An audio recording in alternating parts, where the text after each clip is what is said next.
فيقول يا ليتني لم أوت كتابيه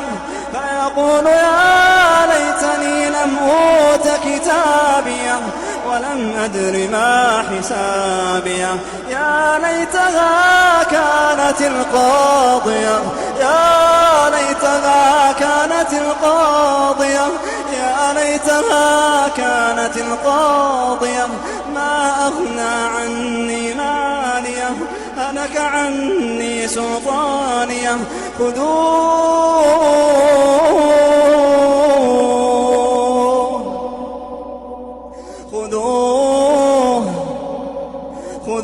فغلوه خذوه فغلوه خذوه فغلوه ثم الجحيم صلوه ثم الجحيم صلوه ثم في سلسلة درعها 70 ذراعا فاسلكوه إنه كان لا يؤمن بالله العظيم